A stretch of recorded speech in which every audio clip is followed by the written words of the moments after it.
And I'm sure some folks will join as the program gets started, but I would like to say good afternoon. And for those of you who don't know me, my name is Alexis Conley, Bridgewater class of 99, MBA 14, and I am the Assistant Director of the Alumni Relations Office on campus.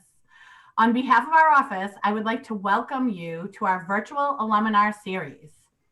Today's presentation, The Fundamentals of Estate Planning, a discussion with Jeremy S. David, Esquire.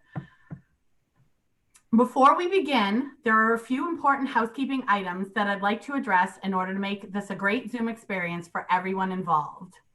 First and foremost, I must mention that this presentation will be recorded for future use.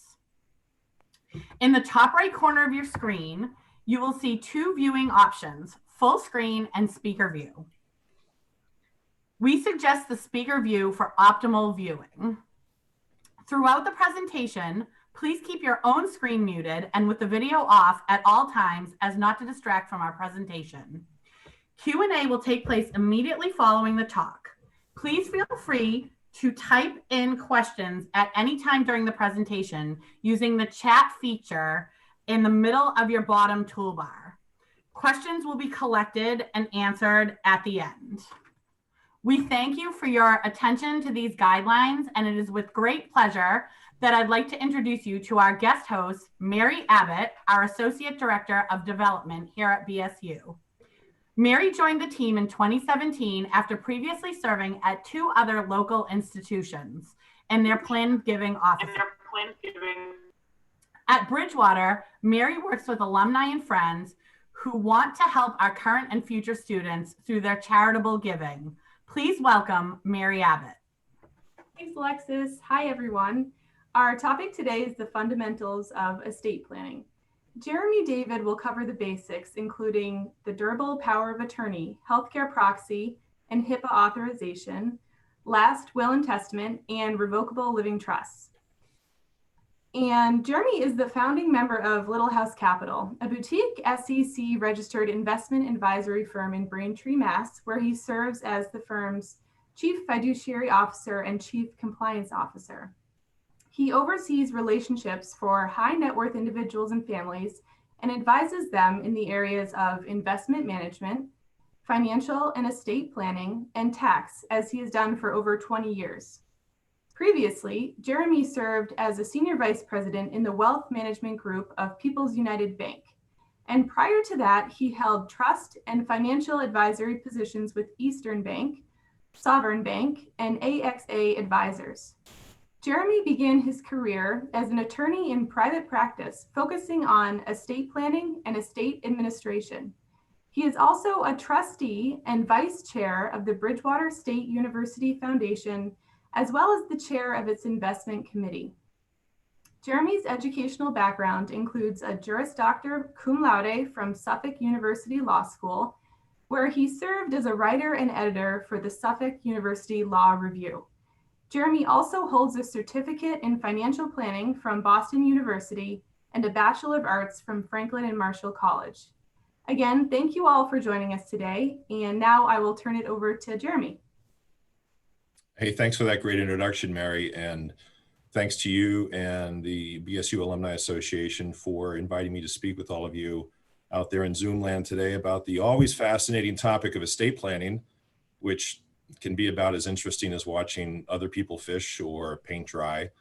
It's not the topic of estate planning that turns most people off so much as it is the underlying issues that estate planning is designed to address, namely death, disability, incapacity, stuff that no one really likes to talk about or contemplate personally. But, as I look out my window here to my right, of my Braintree, Massachusetts office just south of Boston, I see we have the perfect cold, rainy weather today for this gloomy topic. And, with Halloween right around the corner, I guess this is as good of a time as any to talk about this subject. And if that's not enough to bum us all out, we've got the stock market selling off today, down about 2% right now, trying to make a comeback. The second wave of COVID is making its rounds around the world. And we get the elections next week. Where the political stakes are as high as they've ever been. And seem, more contentious and rancorous than they've ever been too. So despite this cheery backdrop that I'm painting for us all, I promise that I'll try to keep this presentation at a high level, not get too tangled up in the weeds, and make the following material as light and interesting as possible. Emphasis on the word try, which is not easy given the subject matter, but I'll endeavor to have all this wrapped up within an hour, including Q&A, but I'm happy to stay on beyond that if necessary. And if at the end I haven't put us all to sleep, perhaps Mary and the good people in the Alumni Association will invite me back again next year to maybe do a follow-up presentation on more advanced estate planning topics, such as a deeper dive into trusts, which I'll touch upon briefly today, charitable giving, and estate tax minimization strategies, all of which build on but are beyond the scope of today's presentation. As for today, we'll be reviewing, as Mary said, the what makes up the foundation of a basic estate plan, and the essential documents that I think everyone should have, regardless of their age, their marital status, or their net worth. My goal is to give you, a solid understanding of basic estate planning, so that you might be motivated to take action on your own and either, do some planning if you haven't done so before, or dust off and review an old plan that you maybe have done a long time ago, that you haven't looked at for many years, that may need updating as your life changes. Your estate plan should change. We'll get into these topics a little bit more in detail. So without further delay, Mary, unless you've got anything to add, I'll get going. And I'm going to get going. I'm going to share my screen here with you all, and you should see the presentation. So, before I dive in, I think you've all seen this on the flyer that I sent out. Just a quick reminder that although I am a licensed attorney in good standing with the Commonwealth of Massachusetts, I don't represent any of you, and anything that I share with you today is purely for informational and educational use only, and doesn't reflect the views or the opinions of Bridgewater State University, its alumni association, or its foundation. And as with any legal matter, you should always consult with your own qualified legal counsel before implementing any estate planning on your own. So let's start off by taking a look at some common myths and truths about estate planning. There's a lot of them out here, but these are my favorites, and these are probably the most popular ones. Myth number one: estate planning is only for people whose last names are Rockefeller, Carnegie, Gates, or Buffett, Warren or Jimmy, for all of you Margarita fans out there. It's only for wealthy people. Estate planning is only for older people. Another myth is estate planning only takes effect at death and doesn't really have any meaning or relevance while I'm alive.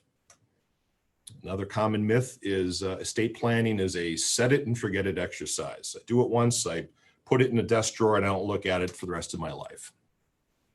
And my favorite one of all, and maybe the most popular myth or misconception about estate planning, is that if I don't have an estate plan, then everything that I own will automatically go to my surviving spouse at my death.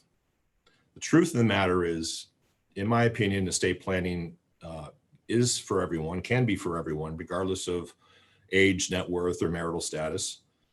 Estate planning does have both lifetime and post-mortem implications. And because of that, it is a lifelong fluid process. It's not set it and forget it. It's something that you do and that you update as your life changes. Your estate plan should change as well. And it is something that where if you don't have a plan, everything does not automatically go to the people you think it might go to. If you don't have a plan, the state that you live in will have a plan for you. It's called the intestacy statute, which we'll get into in a minute, and states differ on this. And just as a word of warning, you might not like the way the state's estate plan works for you. So it's always better to do these things yourself rather than leave it up to the discretion of the legislators and courts in your state. So we'll get into those topics as we go through the presentation. I'll start off with a definition of estate planning. It can be defined a lot of different ways. My favorite definition is the one you see on the screen here, and that is, during my life, I want to provide for myself and my loved ones if I become mentally incapacitated. And at my death, I want to give what I own to whom I want, when I want, in the form that I choose them to receive it, and all at the lowest possible cost to me and my family. What I love about this definition is it really kind of encompasses things that happen during your life and things that happen after your life. So what are those lifetime implications? While dealing with situations involving your mental incapacity. Hopefully it's not something any of us has to undergo, but that happens to folks as they get older, or you could have an accident, you could have dementia, Alzheimer's. There could be a lot of different scenarios in which you are unable to make your own decisions for yourself, whether it's regarding your healthcare or non-healthcare related reasons. So it's that loss of legal capacity, the loss of your ability to make legal decisions for yourself. Estate planning addresses that. On the post-mortem side, afterlife, estate planning also addresses things like, how do you pay your final expenses and file your final income tax returns? How do you distribute your assets out to the people you want to go to, your spouse, your children, a charity, a foundation, Bridgewater State University.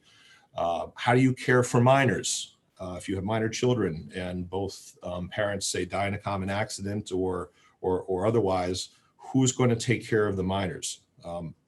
Those issues are all addressed through estate planning, post-mortem estate planning. And a couple of the overarching themes that you'll see as we go throughout these topics are the following. Now, there's a lot of overarching things, but these are my two favorite.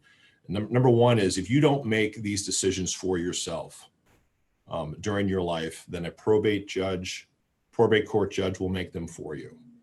And that almost always adds time, expense, and a whole lot of frustration to the process, especially at a time when you're grieving, someone's just died, and you've got this all on top of it. It's a much easier process if things are planned out in advance. You avoid the courts, you avoid the state laws, and you settle these issues as you would like to, without regarding other situations like this. Another overarching theme is that states are all over the map, literally and figuratively, on this topic. So I can speak intelligently on the Commonwealth of Massachusetts and how we do things in this state, but that doesn't mean they're done the same way in Connecticut or Texas or California or Oklahoma. So I have a feeling there are some folks out there that are domiciled outside of Massachusetts. You want to pay specific attention, close attention to how the laws of your state handle these issues, because it's not uniform. In some ways they are, in a lot of ways they aren't. So when it comes to the validity of certain documents, some states recognize documents that other states don't, like a living will, which we'll touch upon later. Document execution requirements differ from state to state. Some states require 3 witnesses on a document. Others would require only 2 witnesses on that same document. Some states would require notarization on certain documents, others do not. And then the qualifications of what an heir is under state law. And this really kicks in a situation where you die without a will. You have to make a determination on who in your family tree is deemed under state law to be an heir and qualified, therefore, to inherit property in the absence of a will. So states are wildly different in these areas. And as we go through, I'll try to weave in examples of how Massachusetts would do it, just to kind of give you an idea of one state's approach to this. So what are the essential documents? I think there's 4 of them. There could be more, but I like to kind of keep it to these 4 legs of the table. There are documents that definitely pertain more to planning for your incapacity during your lifetime. Number 1 is medical incapacity, handling your healthcare and your medical decisions in the event you lose the ability to make those decisions for yourself. So in this basket of documents, I'm kind of collectively putting these all together. You've got the healthcare proxy, something called a HIPAA authorization or HIPAA release, and a living will. And then number 2, you've got documents, or a document, I should say, that really pertains more to non-medical expenses, and that's the power of attorney. And the power of attorney comes in all shapes and sizes, and the one you're probably most familiar with is something called a durable power of attorney, which is the most popular one to execute. We'll get into what that means later. And then you've got documents that pertain to things after your lifetime. The one you're most familiar with is the last will and testament, or just a will as it's commonly referred to. And then you've also got the trusts, which really should be the foundation, kind of the centerpiece of a foundational estate plan. We'll get in more into what trusts are later on down the road, but trust can really be its own 1-hour presentation. So for purposes of today, I'm just going to touch upon it briefly. I'm going to key in on the revocable living trust, which is the most popular trust used in foundational estate planning. And then, hopefully following up maybe next year with a deeper dive into the different types of trusts and their different uses within estate planning. And then, so those are the 4 kind of categories of documents that I think kind of form the 4 legs of the table. And then you've got these things called will substitutes. These aren't documents per se, but these are accounts, many of which a lot of you probably own, that, kind of accomplish the same thing that a will does.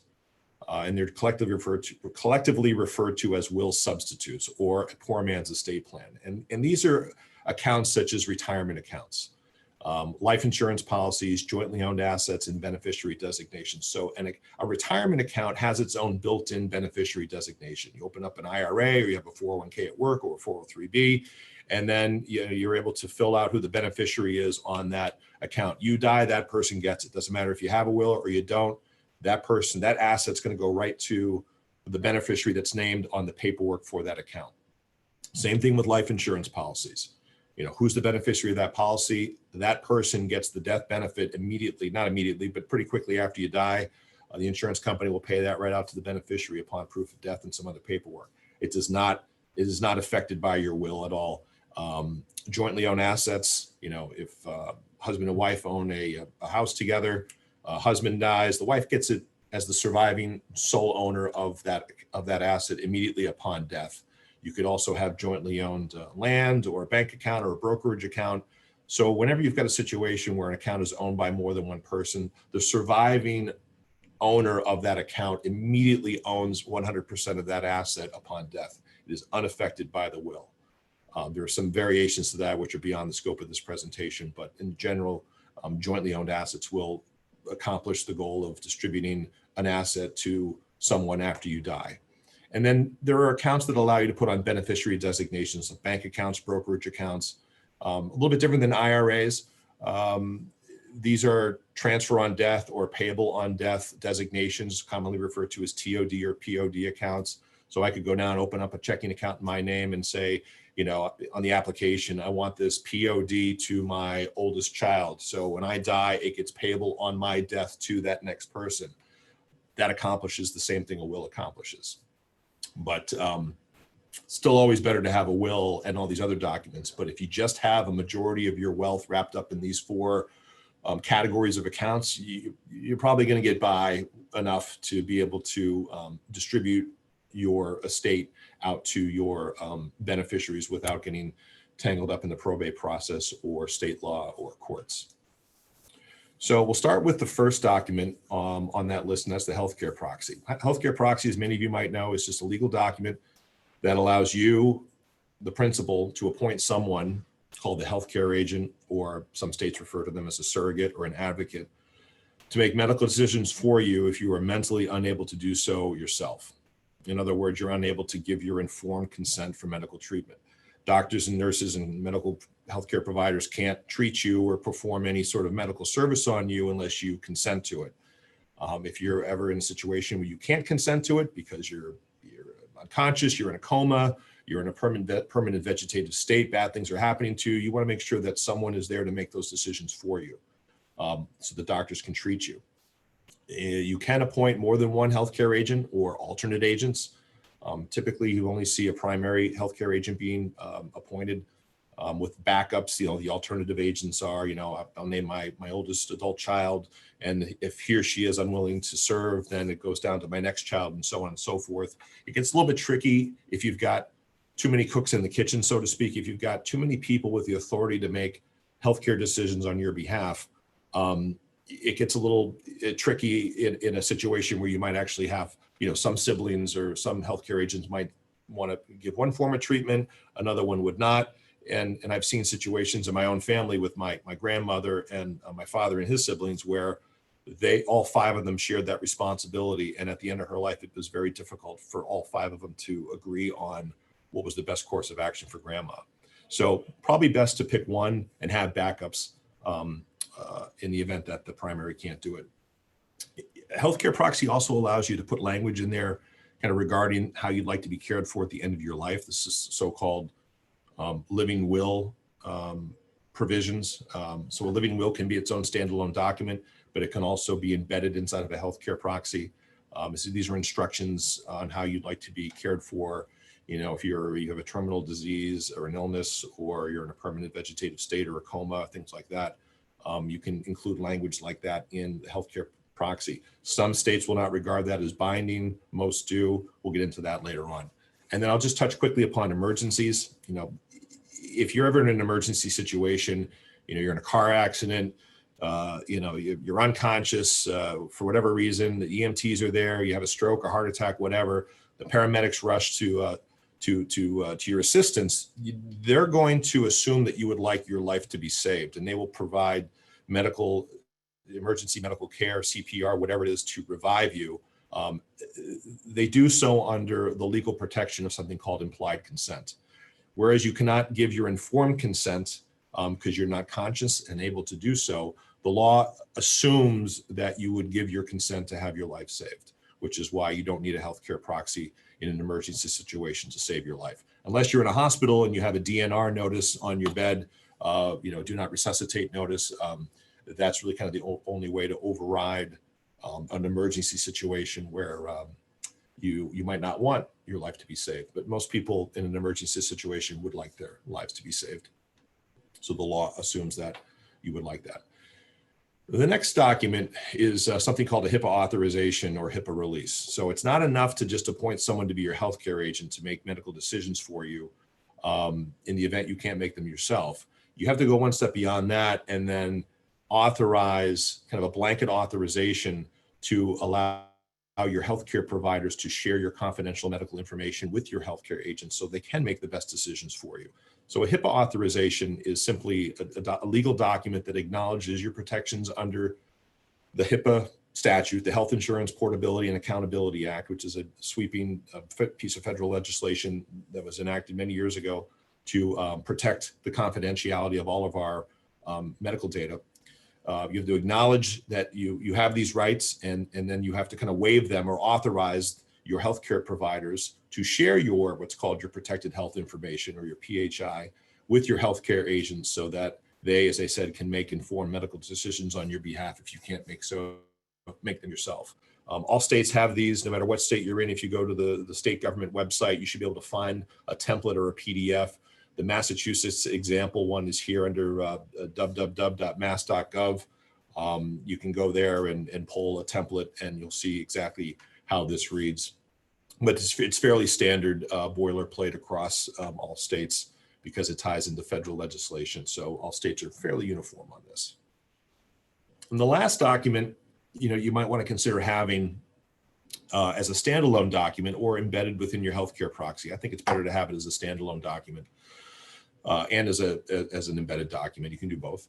It's something called a living will. This is the pull the plug document, for lack of a better, less gruesome description. It is a legal document that expresses your preferences for medical treatments and procedures that you would or would not want to be used to keep you alive if you are unable to communicate those preferences yourself.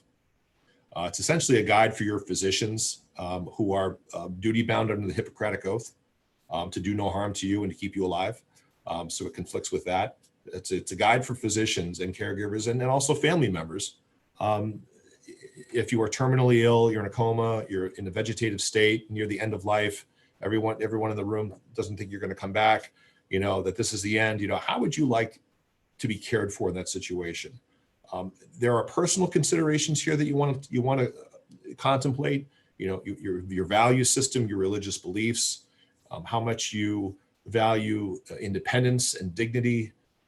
Those certainly factor into the decision on whether or not you want to have a living will and whether you'd like to spell it out in great detail for everyone to understand. There are also medical considerations.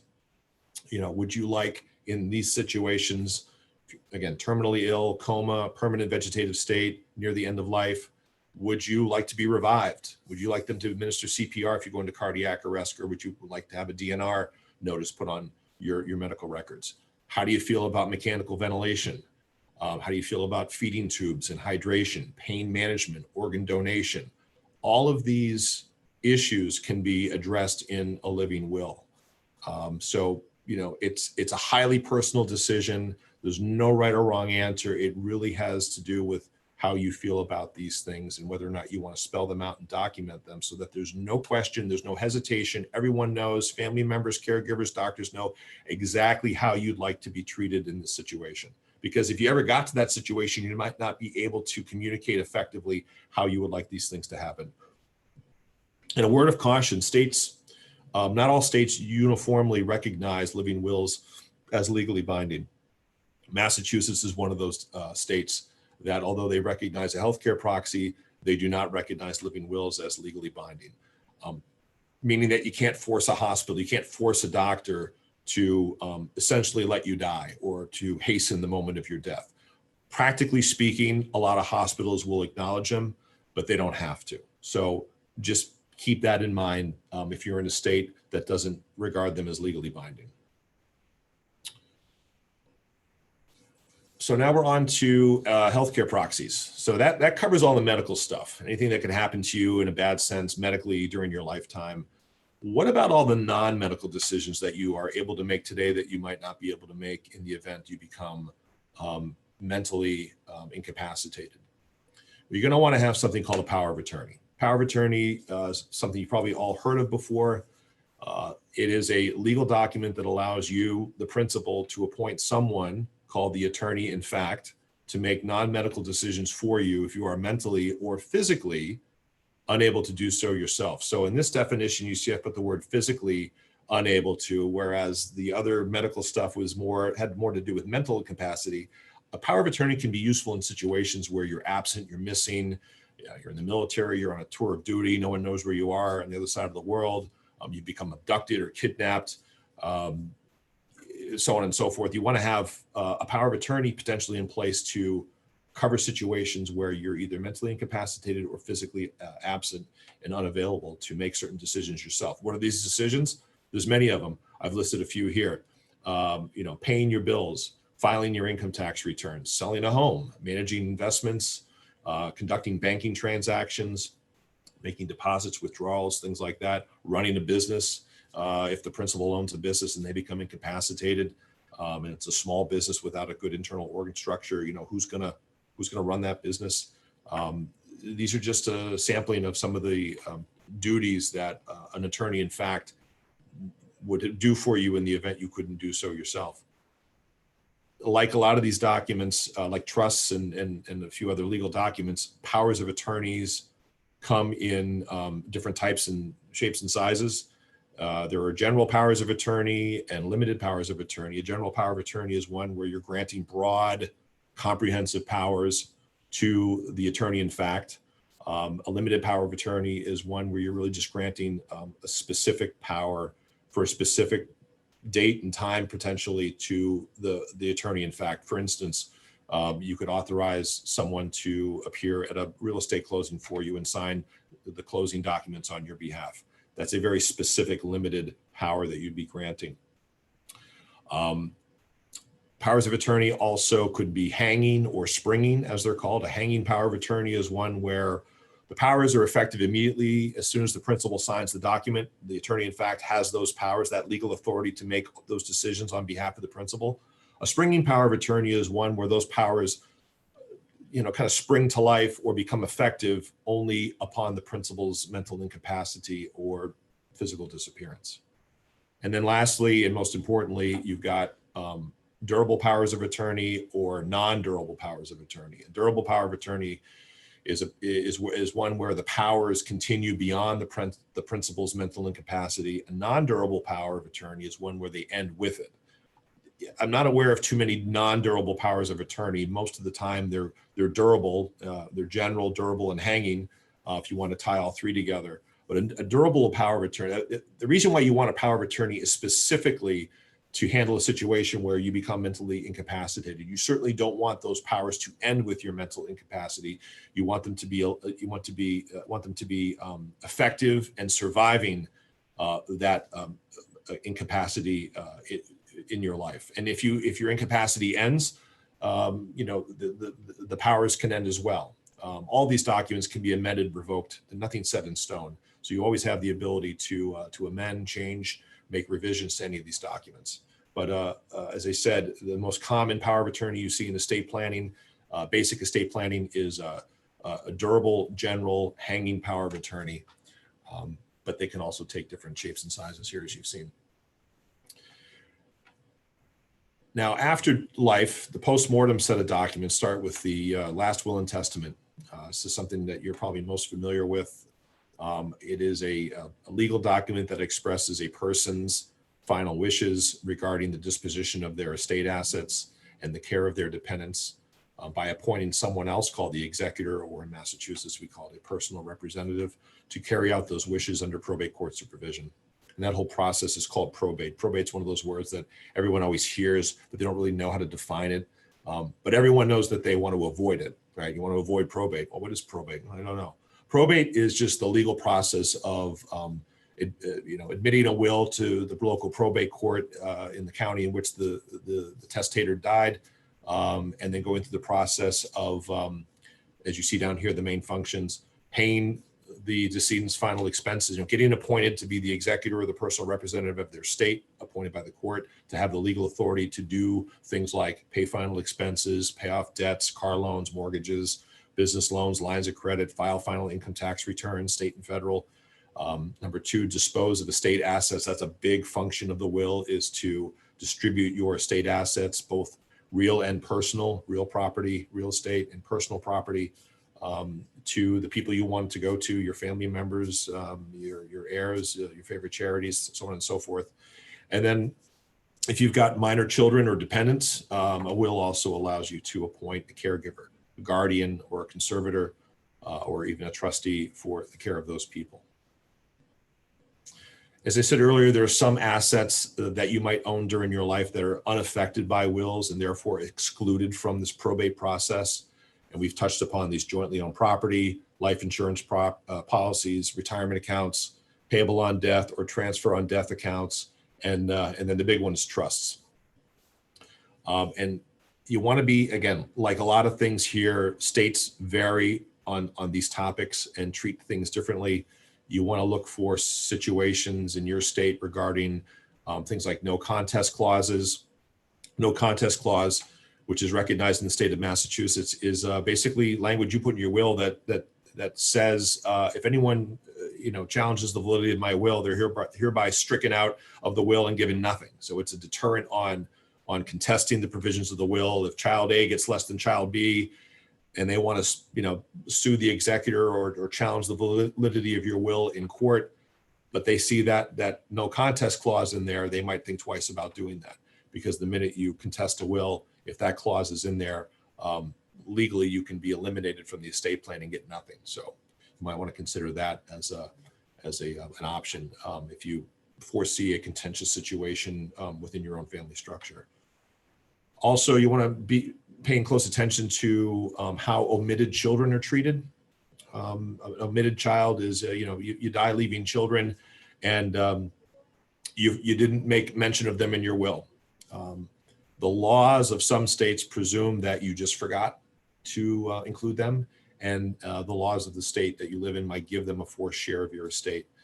So if you want to intentionally disinherit your children or a child, you have to specifically say that in your will. I hereby make no, provision for John Smith, blah, blah, blah, blah. You have to affirmatively acknowledge it. Otherwise, the laws of your state might assume that you just forgot, and that child will end up getting something.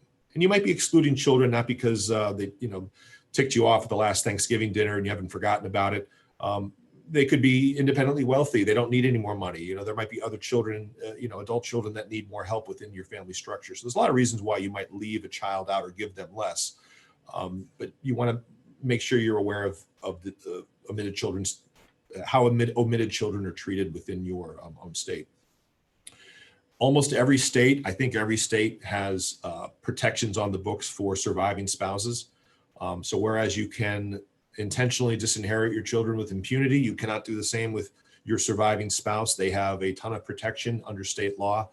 We'll get into how Massachusetts treats that in a minute, but surviving spouses have a lot of protection. So if you exclude them or you disinherit them from your will, they can basically ignore the will, go to court and say, I'd like to claim my spousal share under state law. And they'll end up getting, depending on whether you've got surviving parents or children, they could get anywhere between half of everything or 100% of everything. Again, it depends on the state.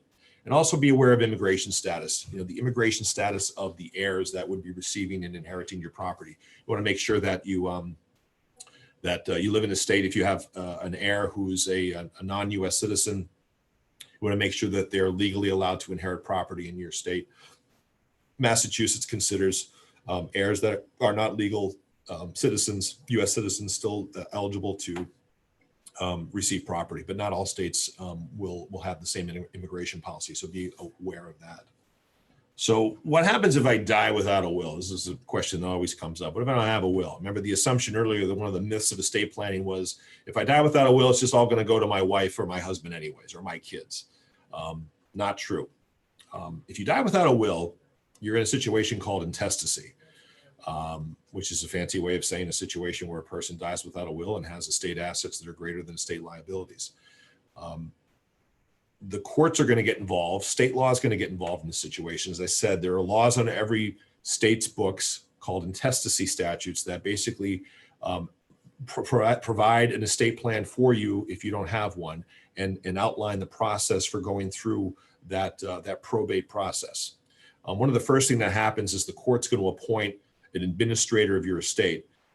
Would be the executor under a will. It's called an administrator if it's a court-appointed person in an intestacy situation. Preference is usually given to the surviving spouse or the next of kin.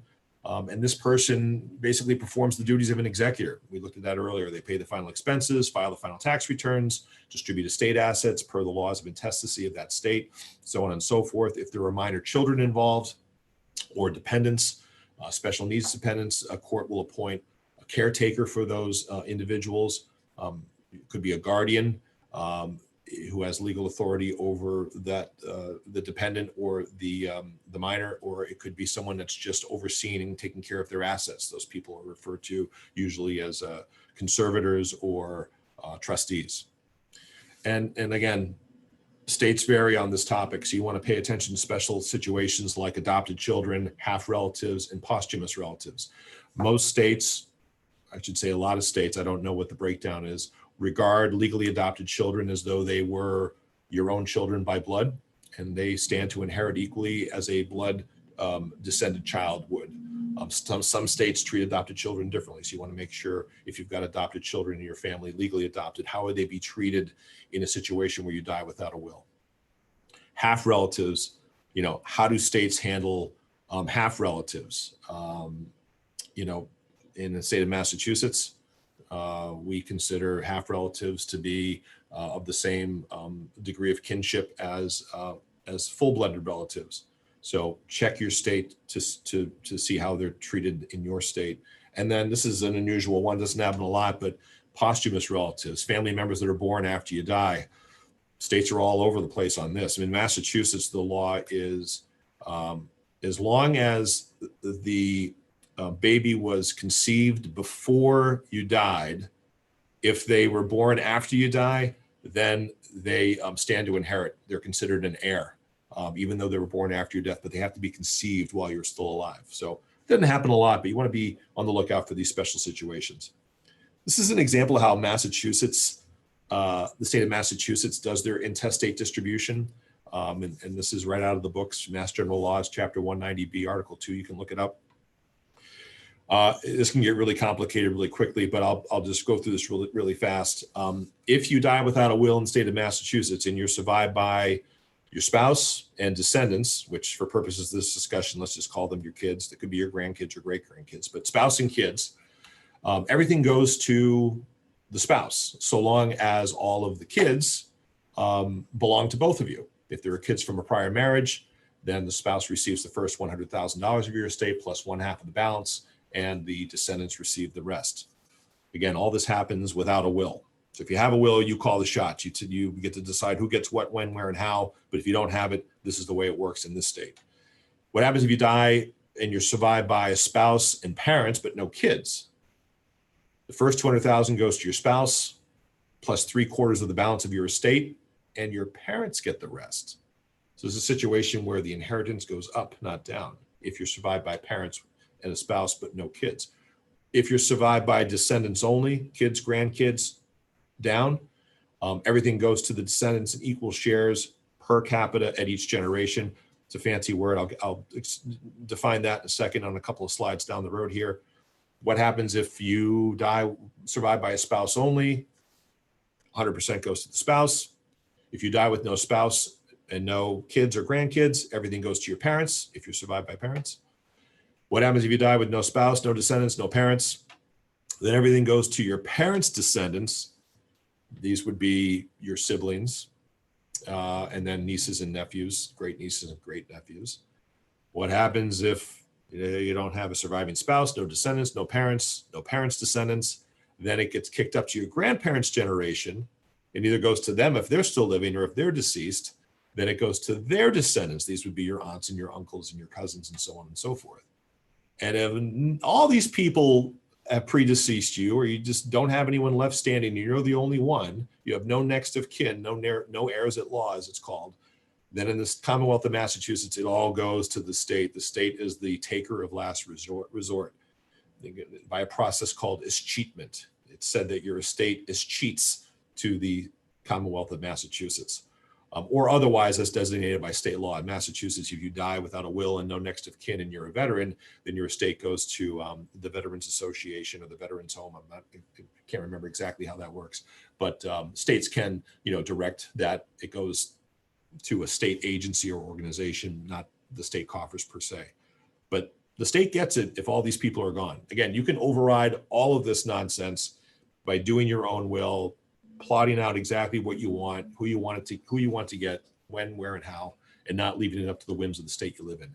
This is a diagram that kind of gives you a visual of what I just went through. The decedents in the middle here, the red box, assuming that there's no spouse, this is the next of kin chart for the state of Massachusetts. And you can see, the vertical lineage is child, grandchild, great grandchild. If they don't exist at your death, it goes up to the parent, and then down to the parent's lineage. If no parent, it goes up to the grandparent, goes down to the grandparent's lineage, great, great, great, so on and so forth. And these numbers you see here represent degrees of kinship to the decedent. So if you're survived by a third cousin and a second cousin from your great-grandchildren, your second cousin's great-grandchildren, the third cousin being a closer degree of kinship, 8, then this one, 9, will inherit the estate of the decedent. So the numbers matter in terms of who has the priority when it comes to inheritance.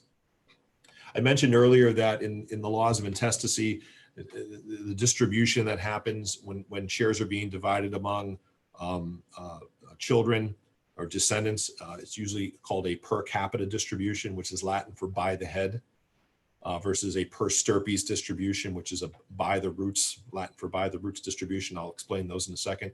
A per capita distribution is one where the share of a beneficiary that predeceases you is shared equally among the remaining descendants of the same generation. So in this example down here, A is the parent, B, C, and D are the kids. A dies, B and D are dead, survived only by child C. And let's say parent A wanted a third of their estate to go to each of these kids, a third, a third, a third. Well, the surviving child C gets a third of the estate. But the other 2/3 that would have gone to B and C get added back up together and form 2/3, and then they get divided by the number of surviving dependents down at this generation, the grandchildren of A.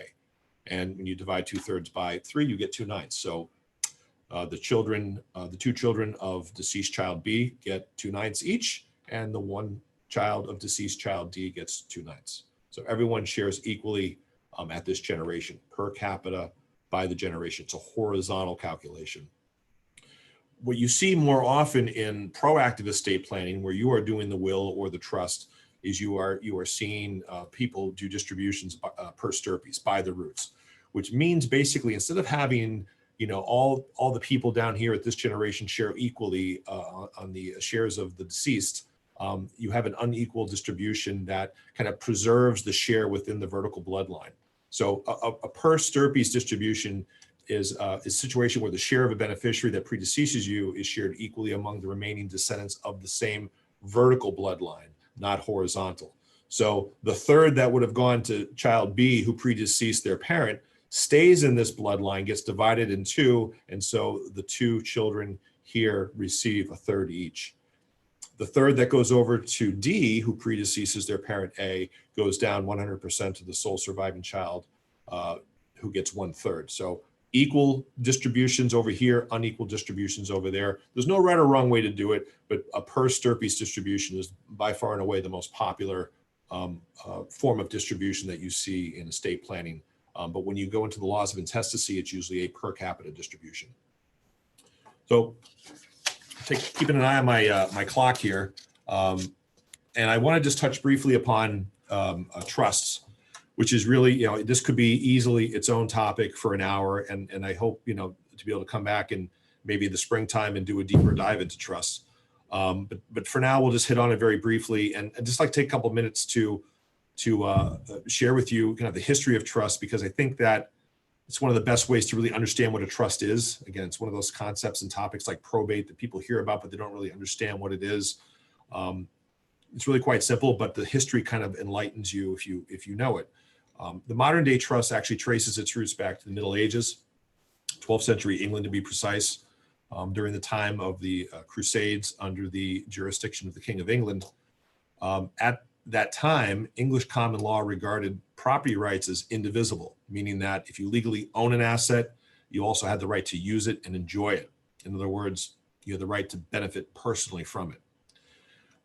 So you had a situation where, whether it's land, a piece of land at the time that was kind of the main asset, or a house, or a donkey or a horse, or gold coins, legal ownership and beneficial ownership were seen as one of the same and always held by the same person. If you own it, you can use it and enjoy it.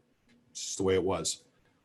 So back then, when a landowner left England to fight in the Crusades, he would temporarily convey ownership of his lands to someone else, usually a family member, a close friend, maybe a neighbor, to manage and also pay and receive feudal dues on that land in his absence. The landowner did this with the understanding that ownership would be conveyed back to him upon his return from battle. However, crusaders oftentimes encountered refusal to hand over their lands upon their return. And unfortunately for the crusader, English common law at the time did not recognize his claim when he sued to enforce it in the king's courts. As far as the courts were concerned, the land belonged to the other guy who was under no legal obligation whatsoever to return it. So the disgruntled crusader would then petition the king, who would summarily refer the matter to his chief legal representative, the Lord Chancellor, who oversaw the courts of chancery back in those days. In hearing claims like this, if it seemed inequitable or unfair to let someone with legal title to property hold on to it, the Lord Chancellor had the authority and the discretion to declare that the real owner in equity, meaning in all fairness, was the crusader. And as the Lord Chancellor had the power to decide disputes like this according to his own conscience rather than common law, the principles of equity and fairness were born at that time. And so over time, a pattern developed where the Lord Chancellor would continually recognize the claim of the returning crusader and declare that the other guy was simply the temporary owner of the land for the benefit of the original owner, and that he be compelled to convey the land back to him when requested. The crusader was deemed to be the beneficiary, and the other guy was deemed to be the trustee, who only had legal ownership of the property, but not beneficial ownership. He owned it, but he couldn't use it. He couldn't treat it as his own. He held it on behalf of the beneficiary, the crusader. And so it came to be that property rights that were once indivisible could now be divided, such that one person could legally own an asset and the other person could legally have the right to use it and enjoy it and benefit from it.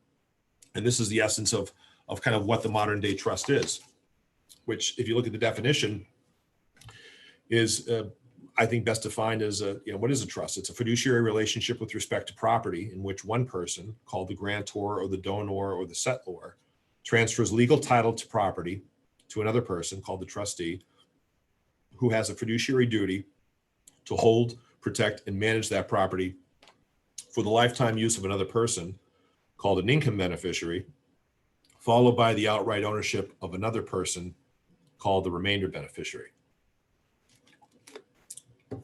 Trusts come in many different shapes and sizes, too many to list today and go into detail on, but the main types are living versus testamentary. A living trust is one that you create during your life. A testamentary trust is one that's created by your will at your death. Trust can be revocable or irrevocable. A revocable trust is one that you create during your life, and you can change it whenever you want. You can terminate it, you can edit it, you can tear it up and start all over again. Do whatever you want to it. That's a revocable or a revocable trust, as some people pronounce it, versus an irrevocable trust, which is one that you set up during your life that you cannot change, you cannot revoke, you can't alter it, you can't terminate it. And there are usually asset protection, creditor protection, and tax protection implications with those types of trusts, which is, where you see them used more often. But revocable living trusts are by and away the most popular types of trusts that people set up during their lifetime. And then trust can either be private or charitable. A private trust is one you create just for the benefit of your family and your descendants, versus a charitable trust, which can benefit your family, but it also benefits a charity. So people out there that are philanthropic and charitable in nature might want to leverage trust for their charitable planning and giving, either during life or at death. No matter what trust you're talking about, I think that the anatomy is pretty much the same. And I actually learned this my first year of law school, and it's stuck with me ever since. I'll never forget it. It's, I think, the simplest way to remember what a trust is. It's A to B for C, then to D. And we talked about this earlier, these definitions. A is the grantor. This is the person that creates the trust and transfers assets to B. B is the trustee, who holds legal title to the assets transferred to the trust by A and has a fiduciary duty to manage those assets for C, who's the income beneficiary. This is the person who has the right to receive income from the trust for the rest of their life. Income being dividends, interest, rental income, whatever the income that's being generated from the trust assets that goes out to C during their lifetime. And then at the end of C's lifetime, then everything gets paid out to D, who's the remainder beneficiary. This is the person that receives everything at the end of C's life. And at that point, usually the trust ends, and that's the end of it. So A transfers property to B for the benefit of C, and then after C dies, it goes to D. No matter what trust you're looking at, this is pretty much the way it flows. And if you remember this one thing, you'll really be able to understand kind of and demystify how trusts work and procedurally how they're kind of constructed. Just a few final takeaway key concepts here. A trust creates a legally binding relationship between two parties over property. That property could be real estate, it could be money, it could be an investment account, it could be a lot of things, anything with value. It could be artwork, it could be collectibles, it could be a pet. Trust can do a lot of things, but it's usually an agreement between two parties about how they're going to manage and administer and safeguard an asset or piece of property. You can't really create trust for managing people, although you can do so for managing their money. A trust imposes the highest standard of care under the law. What I mentioned is the fiduciary duty. It's the highest legal standard that one can be held to under the law. It's like the Hippocratic Oath equivalent in the financial world. Doctors are held to the Hippocratic Oath standard, do no harm at all times, exercise best judgment on behalf of your patient. A trustee has that same solemn duty legally to with respect to property that they hold for the benefit of the beneficiary, called the fiduciary duty. Hugely important concept in the area of trust law. As we said, trusts are wonderful because they allow for the separation or the division of legal ownership of property from the beneficial ownership of property. And when you're able to separate those two baskets of property rights, you're able to do really cool creative things regarding asset protection and tax minimization strategies and creditor protection, things like that. Again, beyond the scope of today's conversation, but hope to get to that next time. And then, just to run down on some quick benefits.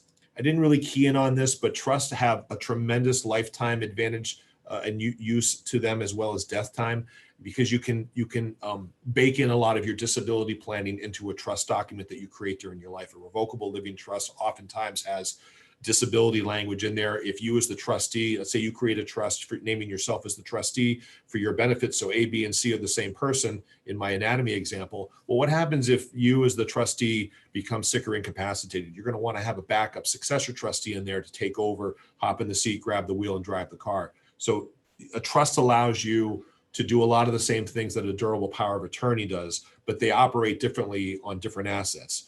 Anything that's held inside of a trust is governed by the trust document. Anything that's outside of a trust is governed by the durable power of attorney and ultimately a death by the will. But anything that's inside of a trust is not affected by the will at death. So therefore it avoids probate and goes, expeditiously to the people that are named in the trust to be the beneficiaries of that trust, whether it's C or D, lifetime income use for C or remainder principal use for D. Avoiding probate is a huge, big deal. Saves time, saves money, and saves a whole lot of frustration. Trusts are also private documents because they're not admitted to probate, because they're unaffected by state laws or the probate process. They never become a public document. The minute you probate a will, the minute that the executor or the personal representative goes to the probate court and admits the will to court, that will becomes a matter of public record, and anyone can pull it up and read it. It's a public document. If you're concerned about privacy and you're concerned about, maybe people not snooping around and trying to figure out what you owned at your death and who got it, a trust is a wonderful way of protecting the confidentiality of all that stuff. It promotes wonderful privacy, doesn't go through probate, therefore it's not a public document. And as we talked about earlier, a trust allows you to do some pretty cool postmortem asset management. You can put restrictions on property beyond your lifetime. People oftentimes referring this as controlling property from the grave. Again, kind of a morbid concept, but essentially that hits home the topic. Just because you're not here doesn't mean your restrictions and your wishes can't linger on for the next generation or two. So a trust allows you to do that wonderfully.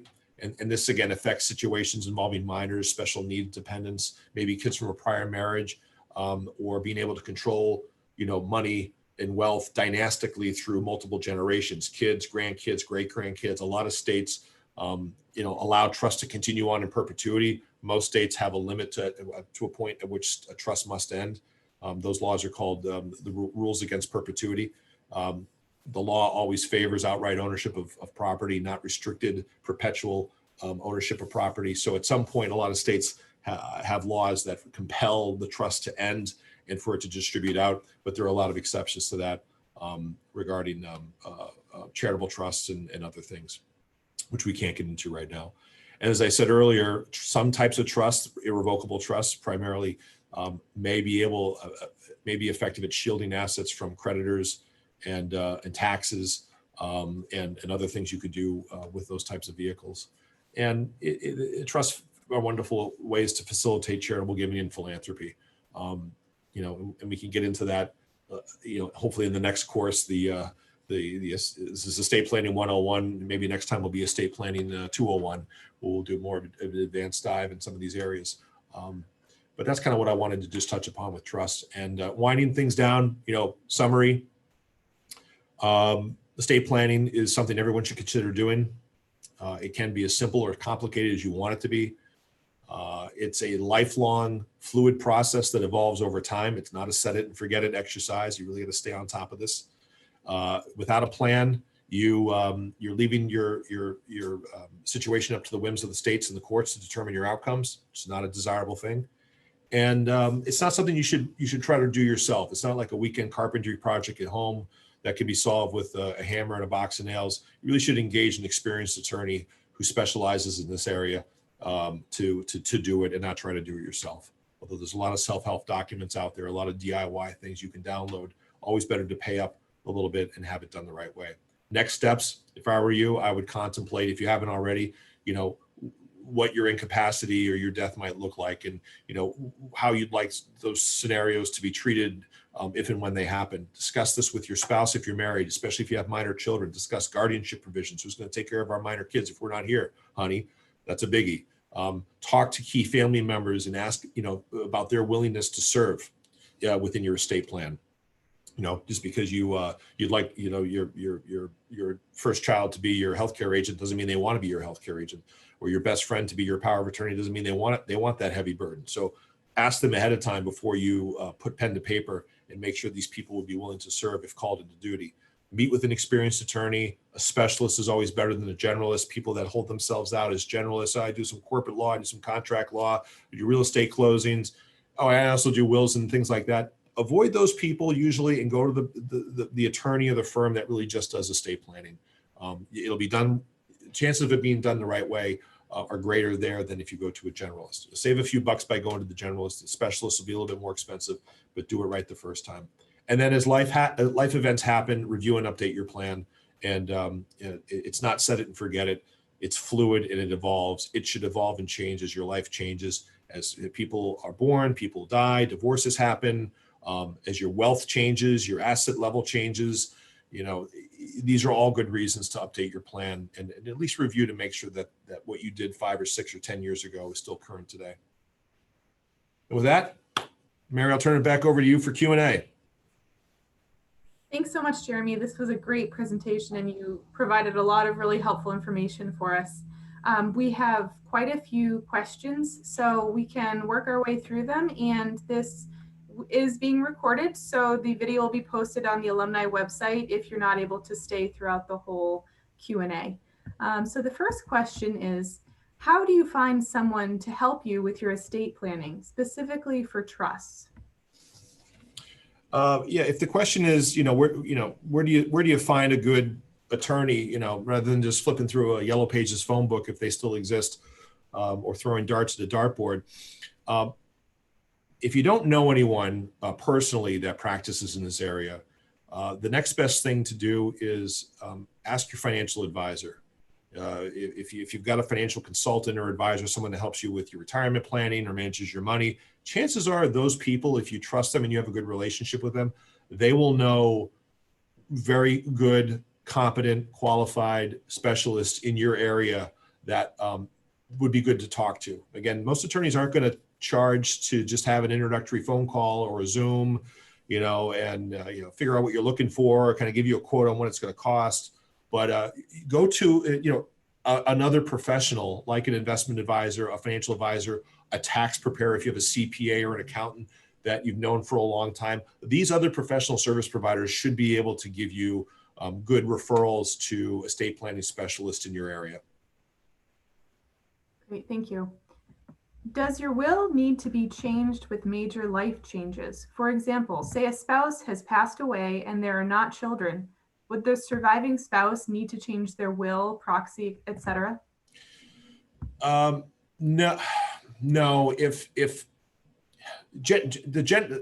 The quick answer is yes. Anytime there is a major life event, a death, a birth, a divorce, something like that within a family structure, you should take the document out, read through it, or if you have a relationship with your attorney, just bounce it off them and say, hey, look, this thing just happened. Do I need to update my plan?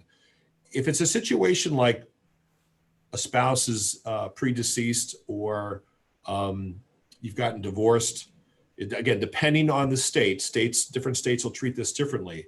But in some states, the provisions that you make in a will for a spouse that is either predeceased you or that you've divorced, those are kind of stricken from the will and omitted, but everything else in the will is still valid. So it doesn't invalidate the entire will. It just invalidates the will with respect to the provisions that you've made for those people that are no longer in your life, even because of death or divorce.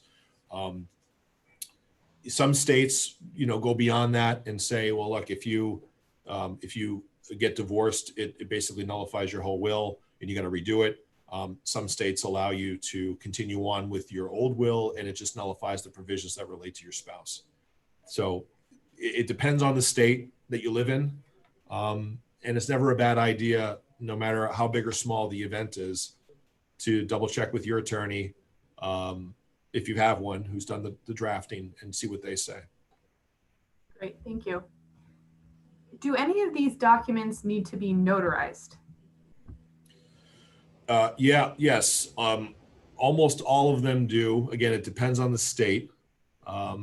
Some states have different notarization requirements than others, but I think almost uniformly when it comes to a will, a trust, power of attorney, and healthcare directives, typically most states are going to require those to be notarized.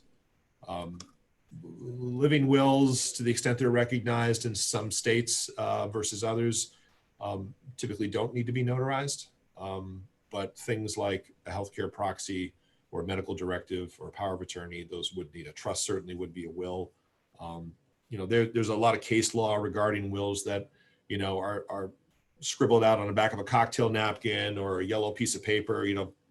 These situations come up all the time where someone created their own will during their life and it was never witnessed, it was never notarized.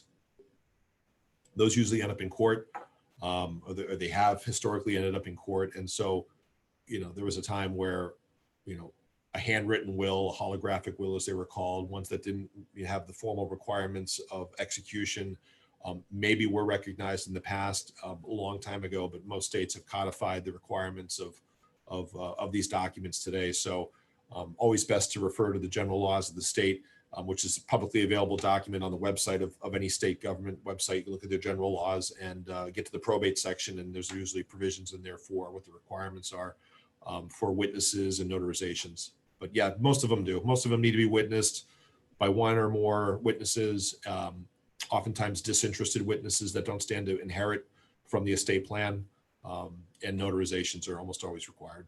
Okay, thank you. For health purposes, if you have an adult child that lives out of state, what document is needed to be able to assist in medical decisions if they have an accident and are unable to be sure the medical facility contacts and speaks with you as next of kin? So a situation where the out-of-state adult child is injured, or you're injured? I'm sorry, can you repeat that? Yeah, if the adult child that lives out of state, if the child who lives out of state has an accident and they're brought to a medical facility out of state, assuming. How do they know to contact mom or dad back home? Right. That's a good question. If they're practically speaking, if they're conscious and able to verbally give that information, that's probably how it's done. But if they're unconscious or in a state where they can't communicate, I think it depends on the level of sophistication of the hospital. Most everyone has access to the internet and can do quick searches on addresses and name searches. I don't know if that ties into the medical records databases. Not every hospital in every state is connected to a global network of databases. If you could go right in there and type the person's name in. If they have a driver's license or an ID on them and you got their name and their address of the state they live in, you could run that information through a database and kind of figure it out that way. But it's really clunky. There's really not a great way to do that unless there's some form of identification on the person or some information on that adult child that would alert the healthcare providers to contact mom or dad in another state, or a brother or a sister, or their own children, the grandkids. I don't have a good answer for that. That's a good question, but I don't think everyone should walk around with a catalog of names and phone numbers on them in anticipation of this happening. But certainly if you're being treated, if the adult child is being treated in by their primary care physician, or the primary care physician is part of this process, you might want to give that information to your primary care physician. Now, if you're traveling in another state on vacation, that's not going to work. But if you're being cared for in the state that you live in a hospital that you always go to, or a physician's office that you always go to, and your information, your other family information is with that doctor, your primary care physician, that might be a good way to alert the attendings. But other than that, I don't have a really good answer. Thank you. It's a good question. Can you put a home in a trust if you still have a mortgage on it? Yes, it depends on the type of trust. I hate when attorneys say it depends. And I'm an attorney and I'm saying it depends. But a lot of this stuff does depend. It depends on the type of trust. It depends on the lender. It depends on the state. It depends on the lender. It depends on the type of trust. Those are kind of the three variables. There are situations where, if it's a revocable living trust, meaning it's a trust you create during your life, you are, remember my example, A, B, C, and D, you're A, you're B, and you're C. Those three people are the same person. That type of trust, a revocable living trust, is a trust that normally is fine to own a home inside of, whether it's your primary home or a vacation home or a rental property.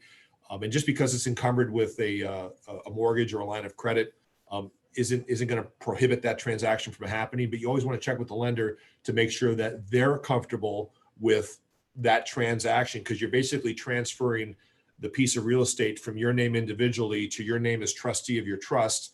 And in so doing, you're not changing the legal or tax structure, because the law regards you as an individual the same way it regards you as the trustee of your own revocable living trust.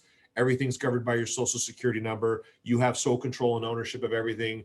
And so in the eyes of the law, those two people are the same person. Banks will look at it pretty much the same way, but there are lenders that can get kind of funny about that and say, well, no, you got to rewrite the loan to do that, or we're not going to sign off on that. But if a revocable living trust is where you're putting that piece of real estate, then generally most states and most lenders are going to be okay with that. Thanks. This is the last question we have here. If each spouse creates a revocable living trust, does a joint brokerage account need to be split and retitled into two separate trust accounts? Yeah. Yes. If the goal is to have that joint brokerage account end up 50% in one spouse's trust and 50% in the other, because by itself, the surviving owner of that joint account is going to own 100% of it, irrespective of what the trusts say. So if you want to have the trusts own 50%, if each spouse wants their trust to own half of that brokerage account, essentially, so that when spouse A dies, it goes, their share goes into spouse A's trust and spouse B's goes into spouse B's trust, then you can do that. You have to do so through, what's called a nominee trust, which is a slightly different type of trust than a revocable living trust. It's a convenience trust that holds legal title to an asset, an account, a piece of real estate, a jointly owned brokerage account. And then in the schedule of beneficiaries of that nominee trust, you can say who the real owners of that account are. It's 50% spouse A's trust, 50% spouse B's trust. And that kind of overrides the joint ownership of that asset. But yes, it is possible to do that. It's not a complicated process, and the nominee trust is the most popular way to do that. So you'd still need spouse A and spouse B still need their own trusts, but then you have this kind of nominee trust kind of shell sitting on top of it that owns the brokerage account that distributes it out 50% each to each spouse's trust upon death. Or it's actually during life. It's not just a death time thing, it's a lifetime thing as well. A little bit complicated, and I might not have explained it very clearly, but yes, short answer is you would have to do some trust planning, and it could be done. Otherwise, you would have to change the title of that jointly owned account and say, change it from a joint ownership with rights of survivorship registration to a tenancy in common registration, where on its surface, Trust A and Trust B would own 50% of that account. If you want to leave it as is and have the trust kind of sit below that, feeding into the spouse's trust, you could do that as well. There's a couple of different ways you could do it, but I think the trust way, the first option, is probably the better way to go. Great, thank you. A lot of great questions. Alexis will take it from here and give us some information if anyone has any follow-up questions, how you can get in touch. Great. Thank you so much, Mary, for facilitating today's question and answer so effortlessly. And also, Jeremy, thank you for taking the time to share your expertise with all of us in the audience today. We really appreciate you taking the time to be here with us. My pleasure. As Mary mentioned, if anyone has any additional questions or would like to provide any feedback regarding this presentation, we encourage you to email us at alumni@bridgew.edu. Also, I'm hoping that some of you would please consider attending our next Aluminar that will take place on November 18th, entitled The Science and the Adventure of Total Solar Eclipses. It will be a discussion with Dr. Martina B. Arndt, and she's a BSU professor of physics. So we're looking forward to her presentation. Registration opens on the alumni webpage tomorrow. And then additional notifications and links regarding November's Aluminar will be sent via email, our monthly newsletter, and will be posted on social media. So please look out for those. On behalf of the entire Alumni Relations Office, we thank you for taking the time to join us today. We hope each of you enjoy the rest of your day and have continued health and happiness for the future. Please look forward to future virtual and hopefully at some point in-person events. And save the date for homecoming 2021, October 23rd, 2021. So take care, everybody, and have a great day. Bye-bye. Thank you. Bye-bye.